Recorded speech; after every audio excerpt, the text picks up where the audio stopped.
மதுரை ஈச்சநேரி பகுதியில் பாதி எரிந்த நிலையில் தனிப்படை காவலரின் உடலானது மீட்கப்பட்டிருக்கிறது. அண்மை தகவலாக பார்த்துக் கொண்டிருக்கிறோம். சிவகங்கை காளையார் கோவிலில் பணிபுரிந்து வந்த காவலர் மலையரசன் என்பவரது உடல் மீட்கப்பட்டிருக்கிறது. சில வாரங்களுக்கு முன்பு மலையரசனின் மனைவி விபத்தில் உயிரிழந்திருக்கிறார்.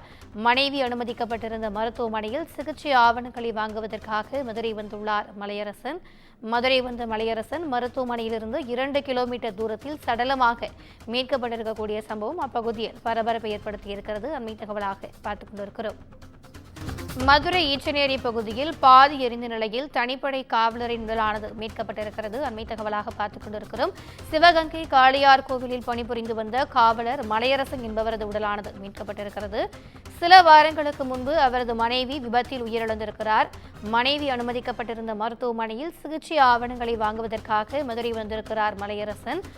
மதுரை வந்த மலையரசனின் உடலானது மருத்துவமனையிலிருந்து 2 கிலோமீட்டர் தூரத்தில் சடலமாக மீட்கப்பட்டிருக்கிறது. இந்த சம்பவம் அப்பகுதியில் பரபரப்பை ஏற்படுத்தியிருக்கிறது.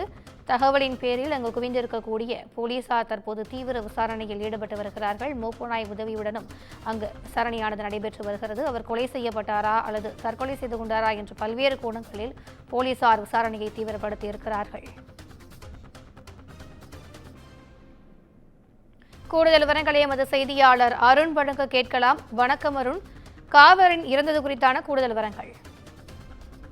திவ்யா, தற்போது மதுரையில் நேற்றைய தினம் மதுரை விமான நிலையம் செல்லக்கூடிய தேசிய நெடுஞ்சாலையில் ஈச்சநேரி பகுதியில் நேற்று மதியம் பாதி எரிந்த நிலையில் அடையாளம் தெரியாத வாலிபர் உடலானது பெருங்குடி போலீசாரால் கைப்பற்றி விசாரணை மேற்கொள்ளப்பட்டு வந்த நிலையில் தற்போது அந்த உயிரிழந்த நபர் யார் என்பது குறித்து தற்போது தெரிய வந்திருக்கிறது. அவர் விருதுநகரைச் சேர்ந்த மலையரசன், 36 வயது நபர் என்பதும் இவர் சிவகங்கை காளையார் கோவிலில் பணிபுரிந்த தனிப்படை காவலர் என்றும் இவரது மனைவி கடந்த 1ஆம் தேதி விபத்தில் காயம் ஏற்பட்டு மதுரை சிந்தாமணி பகுதியில் உள்ள தனியார் மருத்துவமனையில் சிகிச்சைக்காக அனுமதிக்கப்பட்டு கடந்த 5 தினங்களுக்கு முன்பாக சிகிச்சை பலனின்றி உயிரிழந்தார் என்ற விவரமானது தற்போது கிடைக்கப்பட்டிருக்கிறது.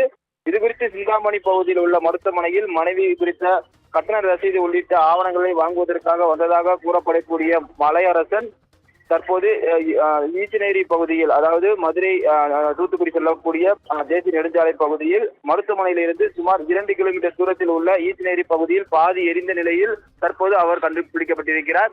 அவர் தற்கொலை செய்து கொண்டாரா அல்லது வேறு ஏதும் காரணமா என்பது குறித்து தற்போது பெருங்குடி போலீசார் தீவிர விசாரணையில் ஈடுபட்டிருக்கிறார்கள். மதுரையில் கடந்த சில நாட்களாகவே மூதாட்டி ஒருவர் நகைக்காக கடத்தி கொலை செய்யப்பட்ட நிலையில் தற்போது மர்மமான முறையில் ஒரு காவலர் ஒருவர் உயிரிழந்திருக்கிற சம்பவம் பரபரப்பை ஏற்படுத்தியிருக்கிறது.